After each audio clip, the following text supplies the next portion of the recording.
entronizado en el Vaticano. Es la revista del padre Luigi Villa. Comparto con ustedes.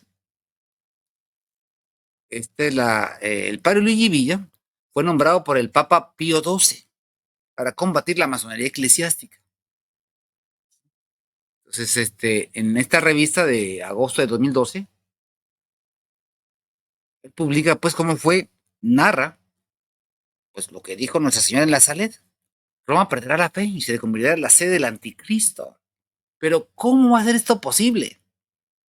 Nuestro Señor nunca prometió a Roma estar ahí, la iglesia, para siempre, o que permanecería hasta el fin de los tiempos. Prometió estar con su iglesia y que las puertas del infierno no prevalecerán contra su iglesia. Pero en Roma no está su iglesia, está la sede del anticristo. Porque es lo que dijo San Mateo. Cuando la espantosa abominación esté en el lugar santo y el sacrificio perpetuo sea abrogado. Dice, Satanás entronizado en el Vaticano. ¿Qué nos dice? Al entronizar, la entronización de Lucifer, el arcángel caído, tuvo lugar en el seno de la ciudadela católica romana el 29 de junio del 63. Una fecha ideal para esta promesa histórica que debe ser realizada tarde o temprano. Como bien sabemos, los principales agentes de esta ceremonia, eh, la tradición satanista, siempre predijo que el templo del príncipe sería inaugurado en el momento en que un papa tomara el nombre del apóstol Pablo. Una predicción que ellos tenían. Desde el momento en que el cónclave hubo terminado el 21 de junio del 63, con la elección de Pablo VI, que no era católico, el tiempo para organizar el evento era bastante escaso, pero el Tribunal Supremo había decretado que ninguna otra fecha sería más adecuada para la entronización del príncipe que la fiesta de los santos San Pedro y San Pablo. Y ningún otro lugar había sido mejor que el de la capilla de San Pablo, del momento que se encontraba en la cercanía del Palacio Apostólico. Recordemos que San Pablo, pues lo consideran un enemigo acérrimo, porque fue convertido por nuestro Señor Jesucristo. Y de ser un perseguidor de judíos, de cristianos, se convirtió en un defensor de la iglesia, gracias a Dios.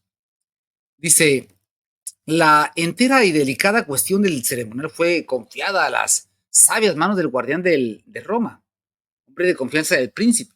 Era un experto en la elaboración de ceremonias de la iglesia católica romana, el experto del ceremonial del príncipe de las tinieblas y del fuego, prelado de rostro pétreo y de lengua bífida.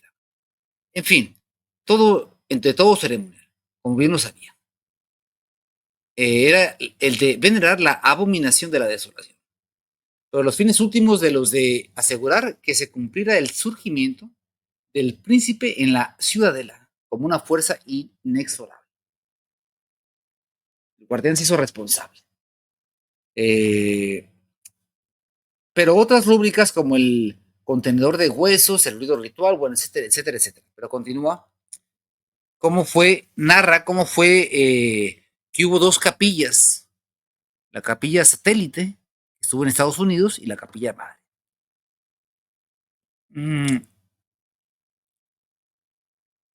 Dice, continúa aquí el documento. Cómo esto es grave lo que está pasando y que es muy difícil comprenderlo para las personas. ¿Por qué? Porque esta es la realidad, que la espantosa abominación está en el lugar santo.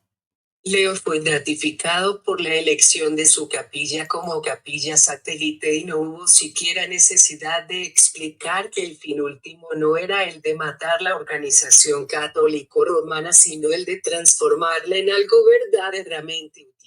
O sea, la finalidad no era destruirla, sino utilizar la estructura. Utilizar la estructura.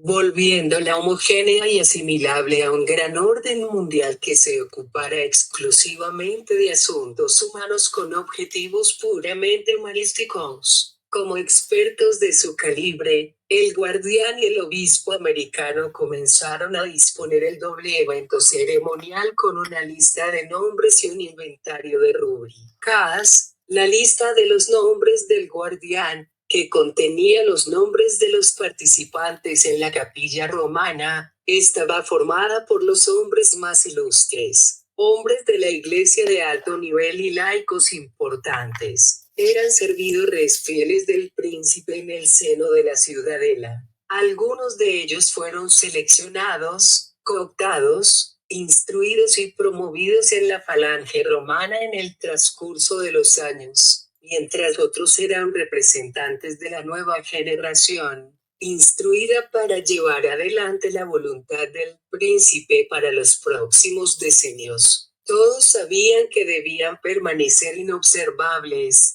y esto porque la ley dice, la garantía de nuestro dominio es la de hacer creer, hoy, que nosotros no existimos. La lista de los participantes de Leo, conteniendo tanto hombres como mujeres que habían dejado la vida corporativa, gubernativa y social, fue tal como el guardián se lo esperaba. Pero la víctima, una niña, debía ser el precio digno para la violación de la inocencia. La lista de las rúbricas, requerida por el ceremonial para Lelo, se concentraba sobre todo en los elementos que no debían efectuarse en Roma. La capilla satélite de Leo. ¿De dónde sale tanta maldad? Por eso dijo nuestro Señor Jesucristo, vosotros sois hijos del diablo. Vosotros sois hijos del diablo. ¿Por qué? Porque queréis hacer los deseos de vuestro padre. Debía tener los siguientes objetos: un set de ampollas conteniendo tierra, aire, fuego y agua, el contenedor de huesos, los pilares rojos y negros, el escudo. El problema de la sincronía de la ceremonia entre las dos capillas era familiar para Leo. Los fascículos en papel impreso, y religiosamente llamados misales, estarían preparados para los participantes de entrambas capillas y, como de ordinario, estarían redactados en un impecable latín. El mensajero ceremonial debería tener un enlace telefónico de modo que los participantes pudieran tomar parte en la ceremonia en el momento oportuno. Durante el evento, el latido del corazón de cada participante debía estar en perfecta sintonía para generar odio y no amor. La gratificación del dolor y la consumación debían ser alcanzadas bajo la supervisión de Leo. En la capilla satélite, la autorización, las instrucciones y la prueba, o los momentos culminantes del evento, deberían ser dirigidos en lugar del guardián, en el Vaticano. Finalmente, si cada uno hubiera hecho todo lo necesario con respecto a la ley, el príncipe habría finalmente consumado su más antigua venganza, derrotando al débil. El evento de la entronización habría creado una per 4 Chiesa viva julio-agosto de 2002. Entonces, amados hermanos, ¿esto por qué sucedió? ¿Por qué? Sencillamente, era la consumación de un plan de años. Y era permitido por Dios. Permitido por Dios. Y anunciado.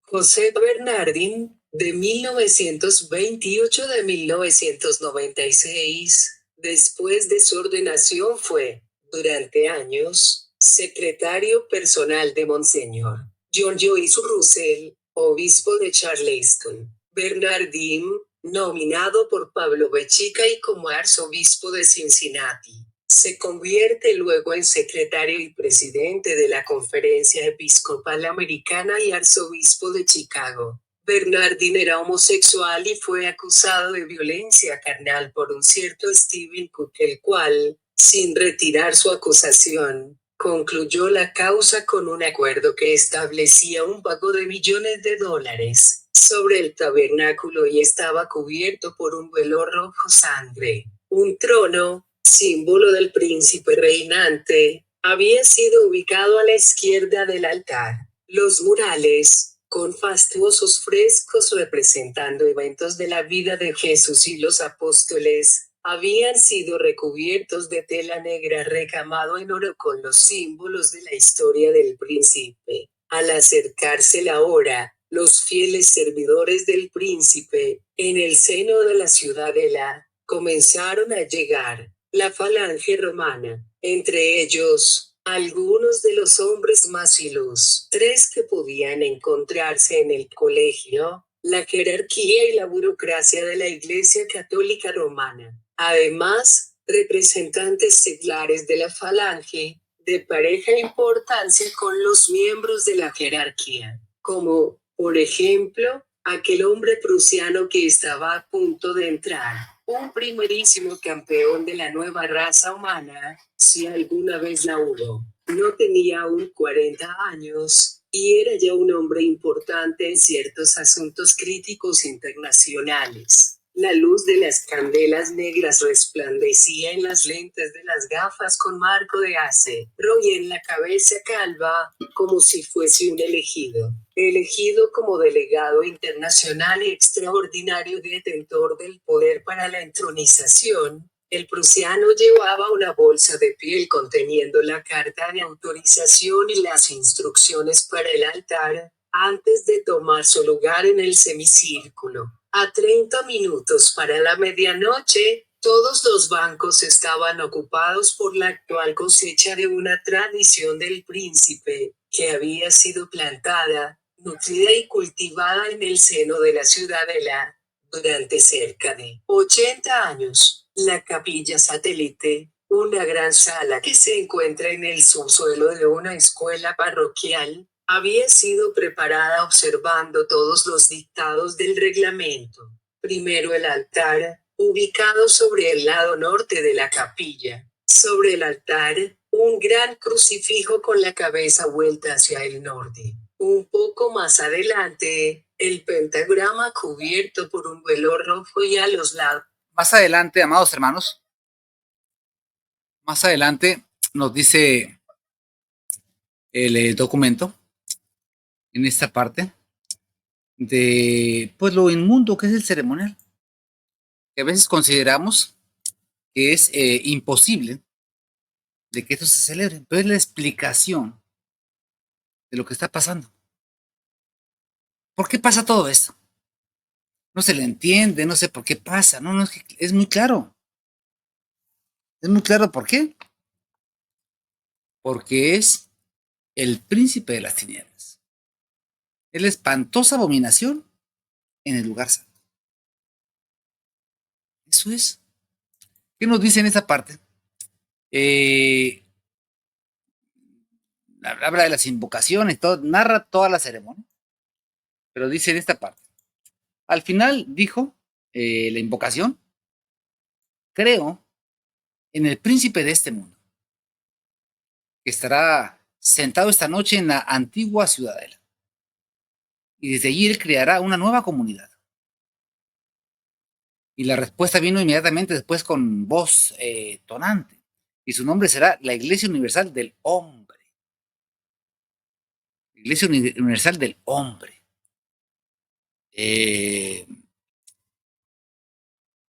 Para el arcipreste era el momento de levantar el cáliz con la mano derecha y la gran hostia con la izquierda. Para Leo, el momento de conducir la plegaria del ofertor. Esperando luego que cada pregunta del ritual, respuesta de los participantes tomando de sus misales. Esta sangre de nuestra víctima ha sido derramada para que nuestro servicio al príncipe pueda contemplarse, para que él pueda reinar supremo en la casa de Jacob, en la nueva tierra del elegido. Ahora en el turno del arcipreste con el cáliz y hostia aún levantados dio la respuesta al ritual del ofertorio. Te llevo conmigo, víctima pura, te llevo en el norte profano. te llevo a la presencia del príncipe. Vino la súplica, la plegaria de súplica que se llama: te pedimos, Señor, nuestro Lucifer, príncipe de la oscuridad, recolector de todas nuestras víctimas, que aceptes nuestras ofrendas en la comisión de muchos pecados. ¿Sí? Entonces, ¿por qué es esto? Pues, ¿por qué? Porque es el demonio mismo en persona, es la espantosa abominación en el lugar santo. O sea, eso es. Y por eso vemos los resultados. Son totalmente acorde. No hay nada desfasado. Todo se predica contra Cristo, se obra contra Cristo. Y no pasa nada. ¿Cómo? ¿Es todo desfasado? No, es totalmente acorde. El pueblo maldito, el pueblo de Isida, son el pueblo bendito. O sea, lo que es de Dios no cabe ahí. La Santa Misa verdadera y instituida a perpetuidad, esa, sáquenla de aquí.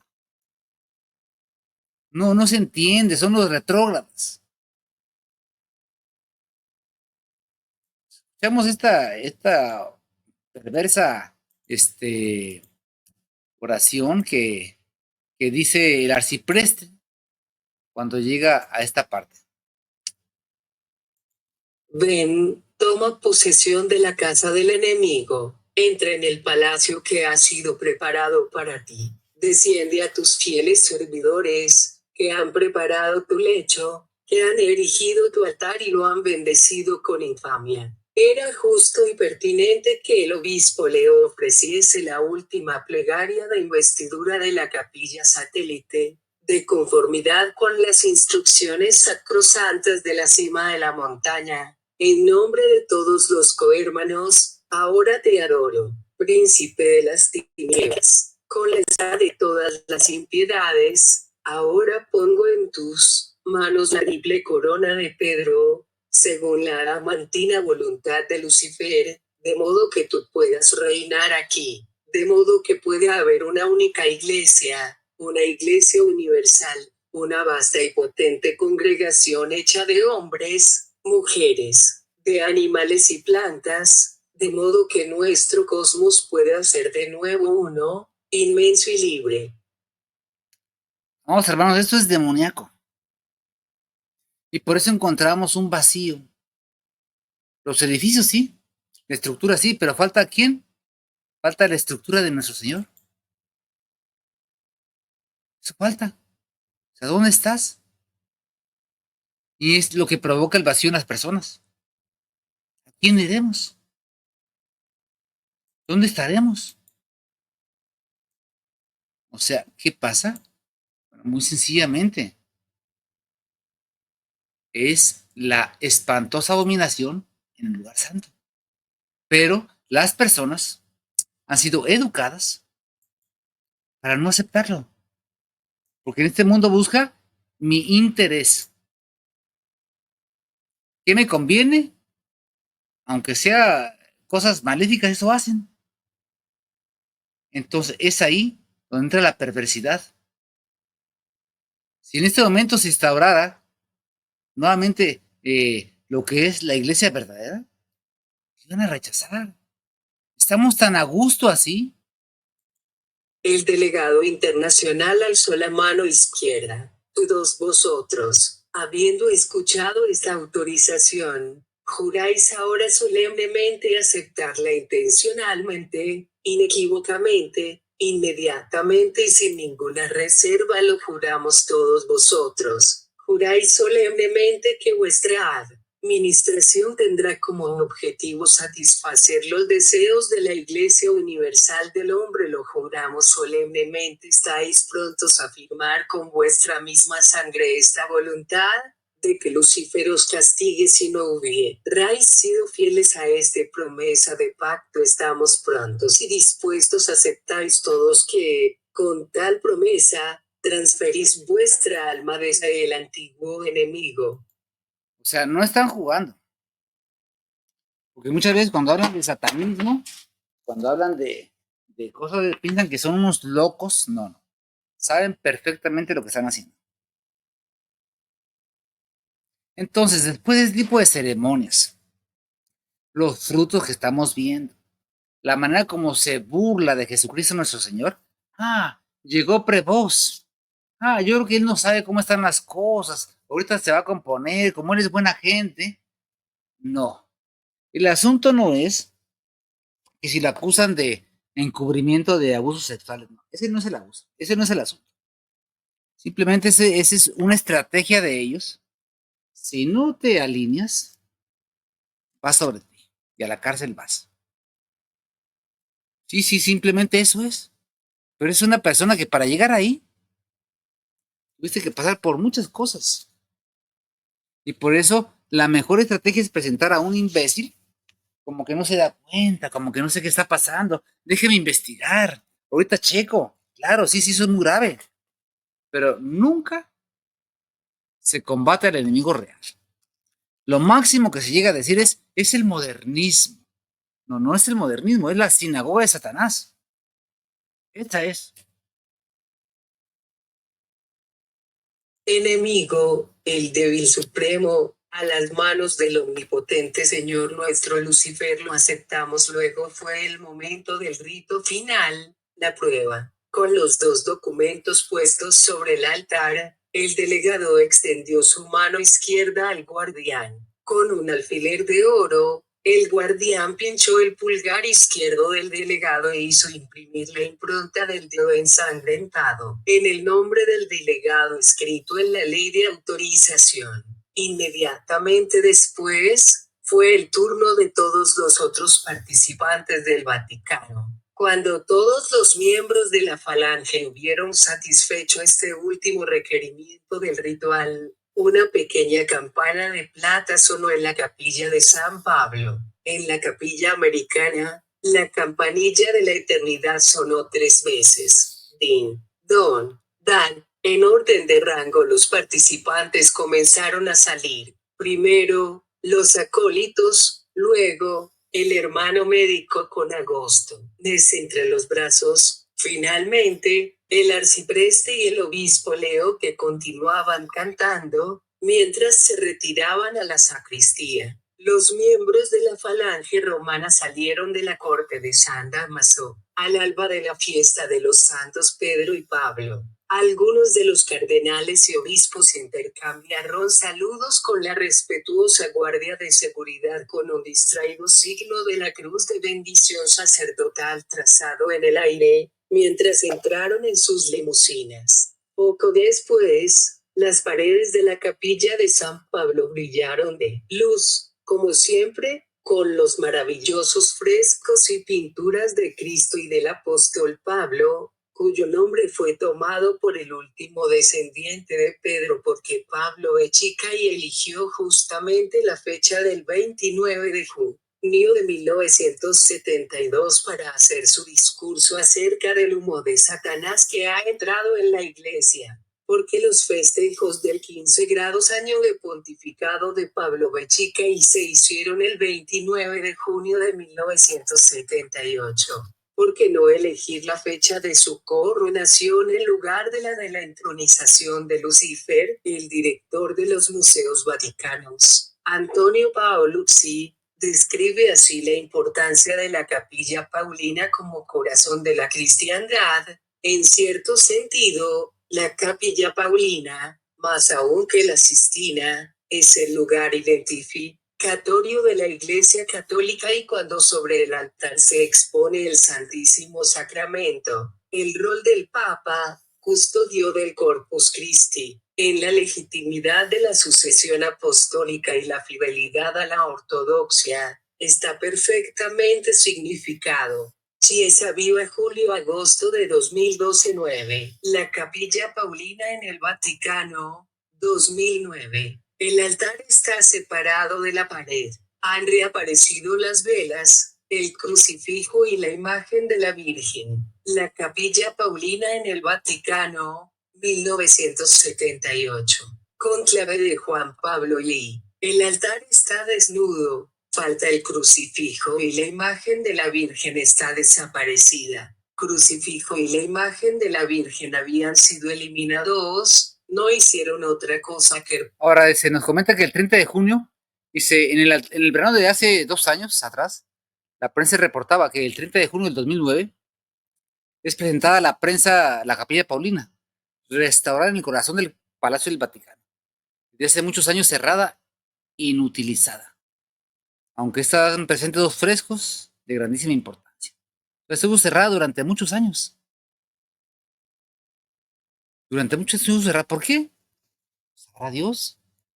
¿Qué pasó en Nuestra Señora de Notre Dame? Simplemente rituales satánicos que la quemaron, que no permitieron que llegara los bomberos. Es que todo eso tiene un significado.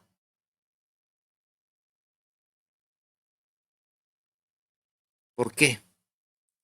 Porque se trata de aniquilar la obra de nuestro Señor. Es lo que significa. Por eso existe lo que es la perversidad de este pueblo. Por eso nuestro Señor nos dijo, ¿qué le dijo a los judíos? Vosotros sois hijos del diablo. Por eso me queréis matar. Y ahora pensar que Prevos va a traer la resurrección, el cambio. O sea, ¿cuáles son sus antepasados? Lo primero que hizo en su primera locución es reconocer a un perverso anticristo como Bergoglio. ¿Qué quiere que haga? Es parte de. Pero la gente noble, ¿qué hago? Ser católico. Primero estudie qué es la Iglesia Católica. Estudie qué es la Iglesia Católica antes del Vaticano II. ¿Qué es la Iglesia? ¿Qué es lo que puede cambiar y qué es lo que no puede cambiar? Porque ahorita todo cambia. ¿Y qué dijo el Papa San Pío X en su encíclica Pacenti Domini Lex sobre el modernismo? Es la suma de todas las herejías. Es la manera para apostatar de la fe. El yo pienso, yo creo. No, yo pienso esto. Y aunque vieran al diablo ahí, bueno, yo voy por devoción, por fe que tengo. O sea, es lo que tú piensas. ¿Y qué dice Dios? ¿Qué dice el magisterio de 2000 años? Ahora bien, Malachi Martin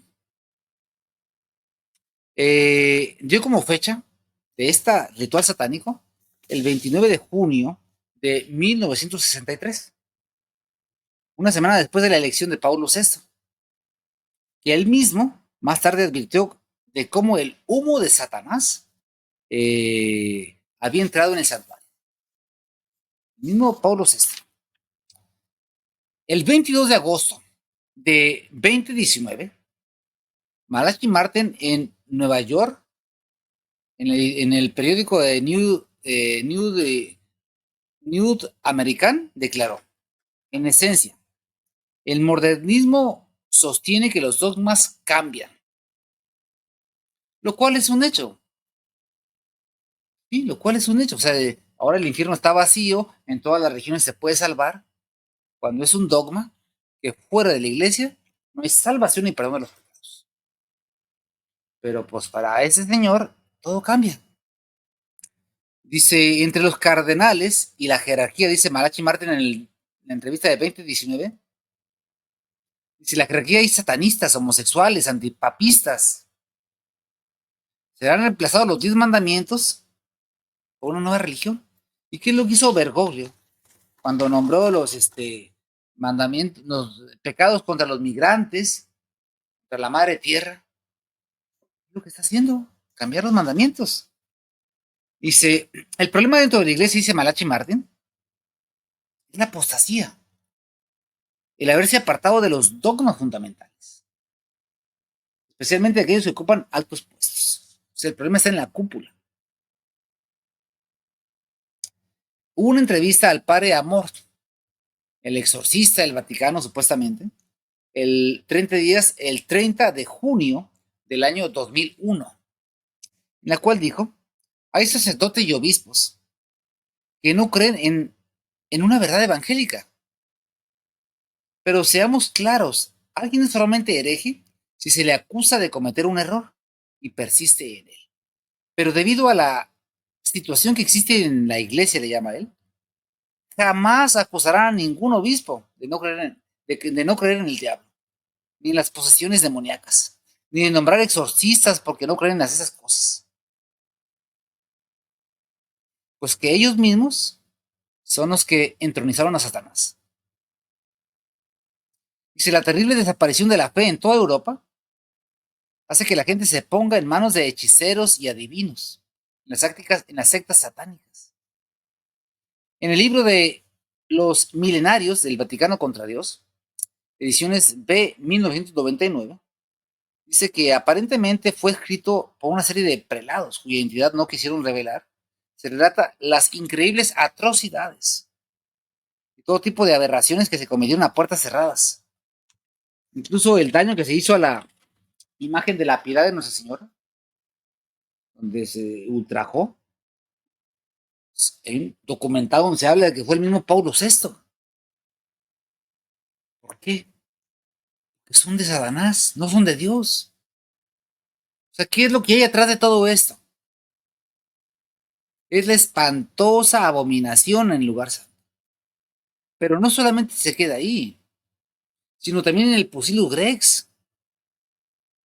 Por eso la fraternidad de Monseñor Lefebvre es apóstata y prostituta.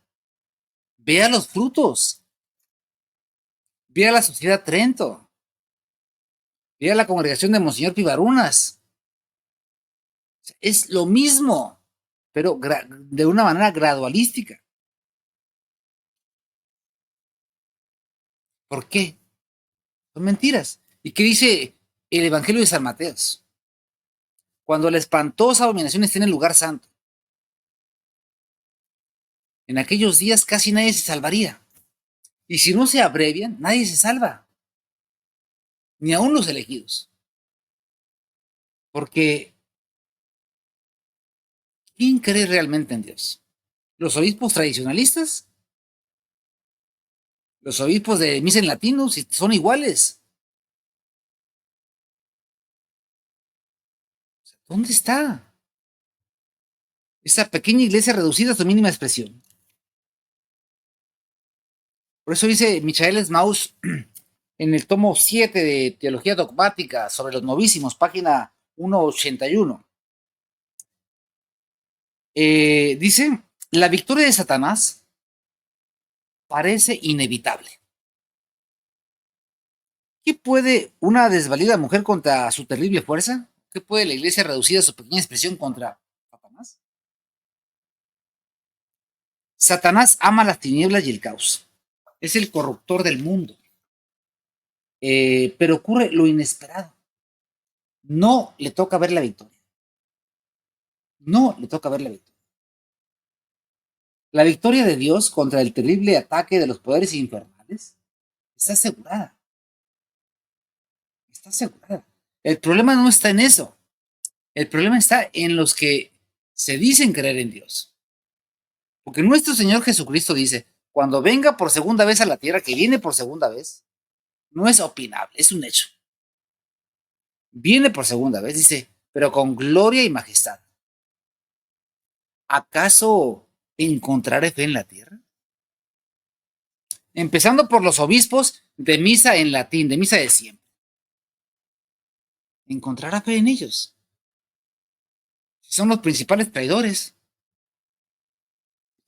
Roma es apóstata, Roma es la ramera. Este señor que acaban de nombrar, León XIV, es la parodia. Pero no lo decimos por defenestrar a la iglesia, no, sino por predicar la verdad. Yo también voy a morir. También puedo condenar. Sino guardar silencio ante lo que está pasando es una traición a Cristo. Dice Michael Asbauer en Teología Dogmática sobre los novísimos, página 180. No quiere, por tanto, destruir la fe religiosa del demonio, sino desviarla hacia él. Es un usurpador. Quiere revestirse a sí mismo del símbolo de Dios. La bestia es el feudo de Satanás. El dragón le ha entregado todos sus poderes. Es representante de Satanás en la tierra. De él viene su poder. Le irrita la ira de Satanás, crece con su derrota. Está convencido de que su poder llegará pronto a su fin. Mientras le es permitido, quiere luchar con el más exagerado fanatismo. Intenta destruir todo lo que pueda destruir. Entonces, dice,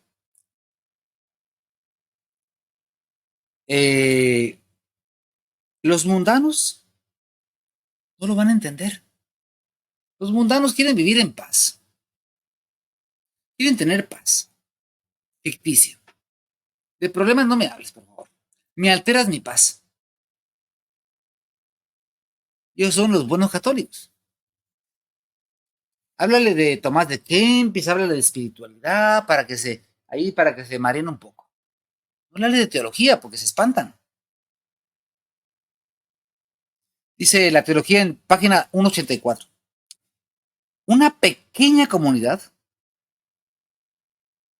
queda que adoran a Dios Padre en espíritu y en verdad. La vida pública está dominada por el anticristo. La adoración del verdadero Dios ha desaparecido de la vida pública,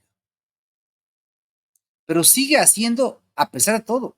Los cristianos oyen lo que Dios profetizó en el Antiguo Testamento por boca de Jeremías. ¿A dónde iremos? Lo que te dijo San Pedro. Entonces, esto es lo que estamos viendo hoy. Es la espantosa abominación en el lugar santo. El anticristo intentará crear un nuevo orden mundano que estará configurado al margen de Cristo e incluso en violenta lucha contra él. Es una figura política. Es el dictador de la humanidad reunida en una organización totalitaria, a la vez que revolucionaria. El anticristo y su teólogo, armados de una extraordinaria capacidad mental y de un poderío asombroso, pretenderá demostrar que Cristo es el mayor enemigo de la humanidad. Pretenderá demostrar que Cristo es el mayor enemigo de la humanidad. Y hoy con la tolerancia, vémonos unos a otros, la caridad. El mundo está configurado por el anticristo. ¿Qué es lo que hay hoy? Misa en latín. Y no es solamente la misa en latín, porque alguien pensará, ya está la misa en latín, es que está la absoluta verdad. Ellos también pueden celebrar la misa en latín. Es la Iglesia Católica. Y si se niega una sola verdad, estás fuera de la iglesia. Tienen que cumplir las profecías.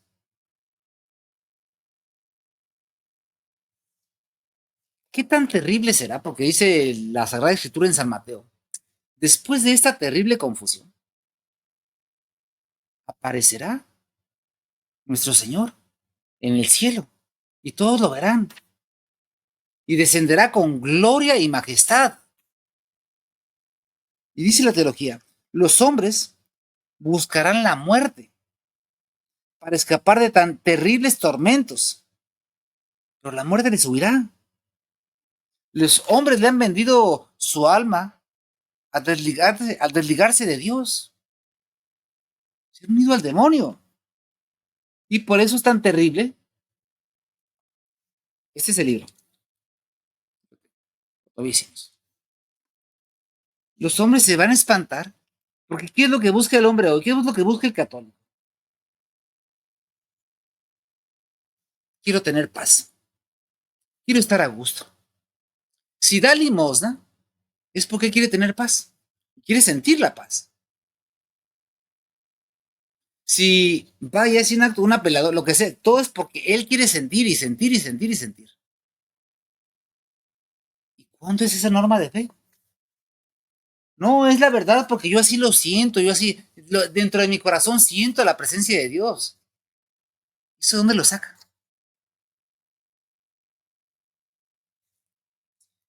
Página 409. La locura de seguridad en que el hombre cree no necesitar de Dios, sino poder ayudarse a sí mismo de todo. Se agarra a la tierra y lo espera todo de ella, del mismo del poder, del placer. Es decir, lo que me dé resultados. De tal manera que se ve en la pobreza el enemigo número uno. ¿Por qué va a ser el enemigo número uno? Si es un medio de santificación, la persecución, la muerte. Dichosos seréis cuando os persiguen y os den muerte. Por mi nombre, siendo inocentes. Pero para eso, amados hermanos, lo que no alcanza a comprender la gente es que hay un grado exclusivamente dedicado. Es que esto no es casualidad. ¿Qué pasa? El padre Luigi Villa, en esta revista, ustedes la pueden constatar y descargar para que la analicen con calma. Está en la... ¿Qué revista es? Esta es la revista Chesa Viva, la número 441. ¿Sí? Que vuelvo a repetir, fue encargado por el Papa Pío XII de combatir la masonería eclesiástica. ¿Sí?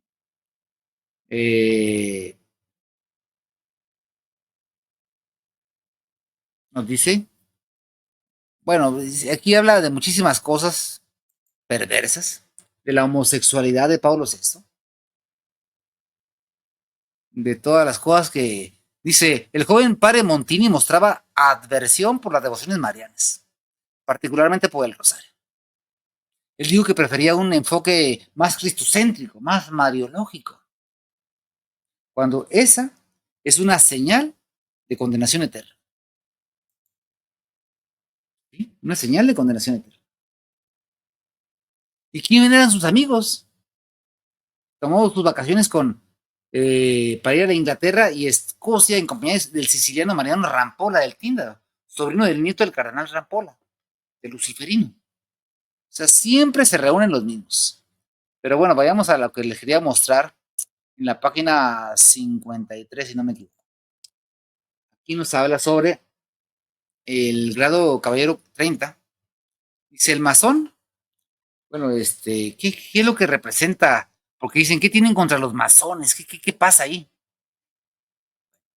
Es una guerra a Dios. Y todos dicen, no, tú ama a Dios, no juzgues.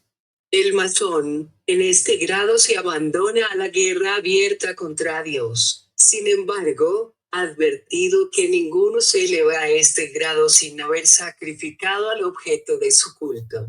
Después de haberse arrodillado y después de haber bajado su bandera frente a la imagen de Lucifer, el Baphomet, él ofrece el sacrificio del incienso perfumado, dirigiéndole, luego, esta oración.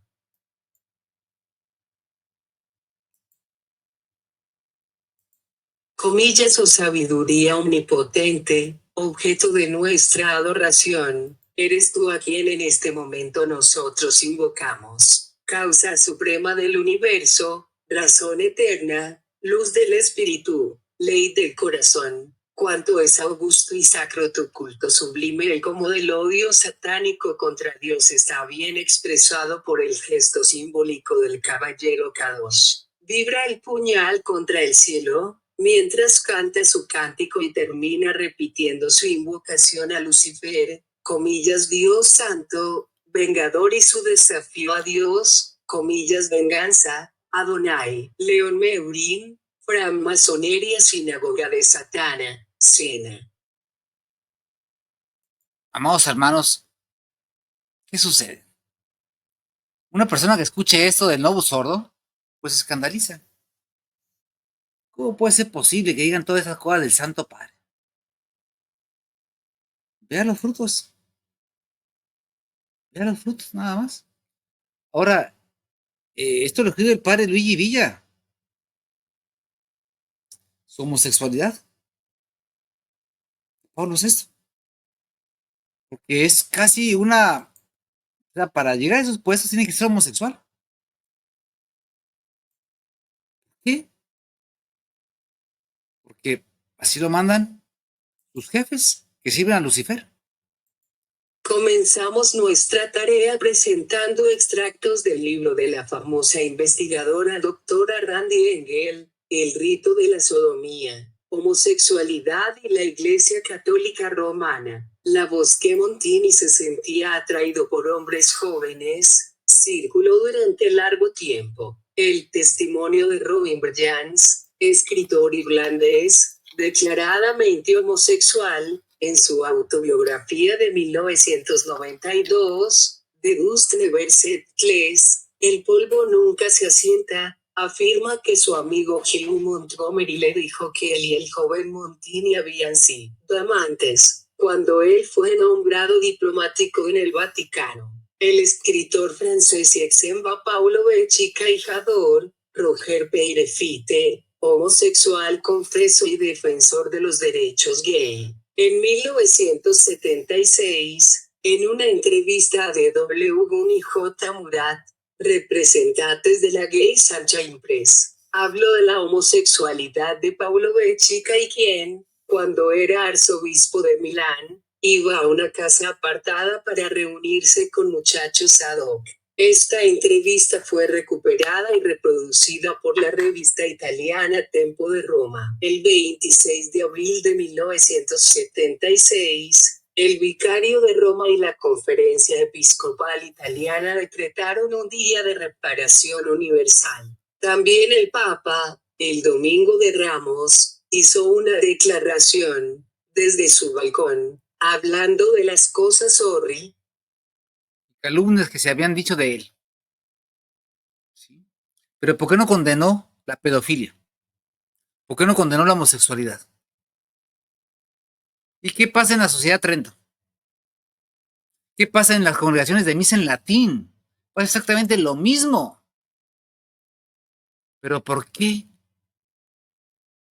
Bueno, ¿a quién están sirviendo? A Satanás. Es la presencia de la espantosa abominación. Y no es que yo diga que yo soy intocable, soy inmaculado, no. Estamos haciendo todo el esfuerzo. Y si yo cometo algo de esta naturaleza, que me metan a la cárcel. ¿Pero qué sucede? Estamos denunciando la verdad. Estamos diciendo lo que es. ¿Y esto qué pasa? Es una mafia que trabó durante muchos años. Y la gente no quiere creer que existen las mafias judías masónicas al interior del Vaticano. O sea, no, eso cómo va a ser posible. Porque las puertas del infierno no prevalecerán contra la iglesia, sí, contra la iglesia. Pero esa ya no es la iglesia. Aquí pues nos habla sobre la lista de los principales cardenales inmiscuidos en ese lugar. Toda la destrucción que hizo este señor. ¿Por qué pasa esto? Porque todo está fríamente calculado. Es un gradualismo. Sí, es un gradualismo. ¿Para qué? Para destruir la imagen del romano pontífice. Y hoy lo que pasa no es que se les escapó. No. Está planeado para qué? Para aniquilar, para que la gente aborrezca a Roma apóstata. Para eso está planeado. Eso. Y sin embargo, Ratzinger, el judío, canonizó, junto con Bergoglio, ¿a quién? A ese señor. A él. A él lo canonizó. O sea, canonizaron a quien destruyó la iglesia. ¿Cómo es posible eso? ¿Sí? ¿Lo canonizaron? ¿Lo canonizaron? ¿Por qué? porque se trata, en el plan judío-masónico, de destruir la iglesia de nuestro Señor. ¿Qué nos dice en esta otra revista del padre Luigi Villa? Que fue encargado por el Papa Pío XII de combatir la masonería eclesiástica. Esta es la revista, la 457. Ustedes la pueden descargar. Sí, que nos habla, pues, por ejemplo, de quién es Ratzinger, ¿no? O sea, realmente es un vil judío usurpando la autoridad eclesiástica. O sea, pero bueno, la gente se desvive por decir que es el último papa, pero ¿quién fue él? O sea, había sus obras, en actos totalmente heréticos, condenados por la iglesia. ¿Y creen que porque se pone algún ropaje ya por eso vea sus obras, vea sus obras, lo que predica? Ah, que se le salió, es un dicho. No, no, no, que aquí no hay dichos. Es realmente la obra de Satanás. ¿Qué dice eh, Martín Lutero? ¿Qué decía? Instruido en la masonería, en el judaísmo. Cuando la misa haya sido destruida, yo estoy convencido que habremos destruido con ella al papismo. Yo declaro que todos los prostíbulos, los homicidios, los robos, los asesinatos y los adulterios son menos malvados que esa abominación de la misa de los papas.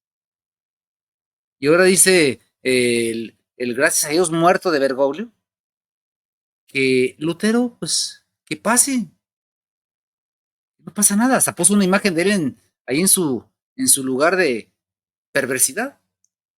¿Y qué nos dice del grado Rosacruz? Es un grado expresamente, explícitamente puesto para destruir la iglesia.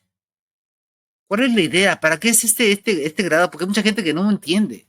Dice, la idea de la masonería es la de reunir a todas las religiones, reunir a todas las religiones y crear una religión universal en la cual todos los hombres se ponen de acuerdo, mientras la esencia del depósito doctrinal es el beber del caballero de Rosacruz, es el de combatir el gnosticismo bastardo encerrado en el catolicismo, que hace que de la fe un enceguecimiento de la esperanza, un pedestal y una caridad, un egoísmo.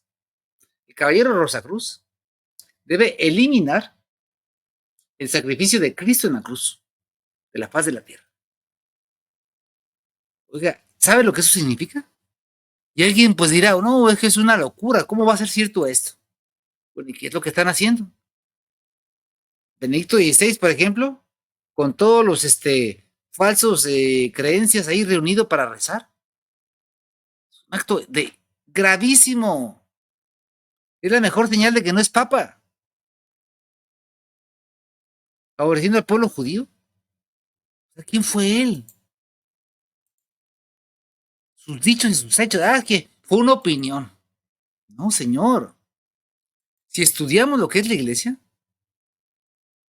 vemos la perversidad, pero ha sido gradualmente preparada la gente. ¿Para qué? Para para que acepte todas estas cosas. Esa paz que habla, paz desarmada. O sea, mientras que nosotros les ponemos el bozal, ustedes se van a quedar callados. ¿Sí? Mientras que ustedes se quedan callados, nosotros vamos a destruirlos. Porque ustedes son humildes. Tienen que aprender a ser humildes.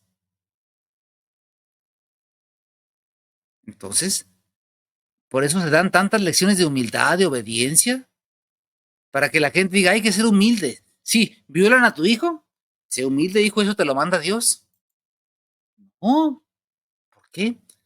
Ahora, Benedicto XVI, su ascendencia judía, hebrea. Sí. O sea, sus hechos corresponden a la realidad. Y en todos hebreos, y no cualquier judío, puro rabino. Pueden ustedes descargar esta revista y analizar el documento, que es totalmente fiable. Pero ¿qué hacen los adversarios? Simplemente negarlo y no quieren dialogar. No quieren dialogar. La genealogía de los Tauber. ¿Sí? Dice, entre sus antepasados, el hebreo Joseph de Ratzinger proviene de una sucesión de 9 rabinos de Hungría y Germania, pero de modo particular el Maharal, considerado como uno de los sabios ocultistas más importantes de la historia. El Maharal, conocido entre los cabalistas satanistas, adquirió su gran fama como líder espiritual de la comunidad hebraica de Praga, que fundó la Academia United Talmud, llamada Klaus. Fue un profundo conocedor de la Kabbalah, donde se revelan los secretos de la creación divina y de la vida oculta de Dios. O sea, no es cualquier persona, es gente preparada desde siglos anteriores. ¿Para qué? Para destruir la obra de nuestro Señor. Y entonces las personas lo primero que hacen es cerrar los oídos, porque eso es ser soberbio. Ser humilde es quedarse callado. Ser humilde es ser que no digas nada. ¿Qué dice el Talmud judío? Los hermanos mayores. Las maravillas. Donde estuvo Ratzinger en la sinagoga, en varias sinagogas, y todos los espurios. ¿Qué es lo que hizo? Por ejemplo, citas extraídas del Talmud. El rabino establece que si uno comete sodomía con un niño menor de edad, de 9 años, no incurre en ninguna culpa. No, no es nada, no pasa nada. Una niña de 3 años y un día puede ser adquirida en matrimonio con fines de coito. No, no, no pasa nada, no se preocupen. ¿Sí? Por eso dice en el Evangelio de San Lucas, los enemigos de todos los hombres son los judíos. Cuando un hombre adulto tiene una relación sexual con una niña, no es nada. No pasa nada, no se preocupen. Y entonces, oiga, ¿de qué estamos hablando? Una raza perversa. Y por eso llama la atención cuando en la suciedad sacerdotal Trento encontramos ¿a quién? A la pedofilia. No pasa nada. No pasa nada. Y vemos sus declaraciones ante la pedofilia cuando se le reclama precisamente en el pueblo de San Pablo Atlazal. San Pablo es un nombre especial. ¿Y qué se le dice? ¿Qué le reclama a un padre de familia que abusaron de su hijo y de más de 15 niños? Que no se hayan dado cuenta todo lo que estaba pasando, pues bueno, pues es que sucede, o sea, para que no se hayan dado cuenta todo lo que estaba pasando. Esta libertad, y si nos citan vamos a presentarnos, o sea, pues eso es lo que vamos a hacer. Bueno, sí me explico, o sea, porque como tú dices, pues, o sea, el que nada debe, nada teme, ¿verdad? Sí, lo que le hicieron. No, yo a ellos les consulté y les dije en esa cuestión porque estaban muy dados en esa cuestión. No, pero sí, está bien. Bueno, no sé, pero me refiero a algún superior, ¿lo consultaste? No consulté con ningún superior. Pero la cuestión era por esta. A lo que vuelves bajar. Nosotros, pues, como te digo, en conciencia nos sentimos tranquilos, salvo, digamos, lamentar un error de haber tenido a esta persona allí, ¿verdad? Que no debía haber estado allí. En eso, pues sí, nos lamentamos, el padre se lamenta, le digo, pues, ese muchacho no debe pisar ahí ya, le digo, o sea, no solamente le hizo daño a ese niño, sino a nosotros nos hace daño, nos hizo daño. Entonces es exactamente igual que el Talmud.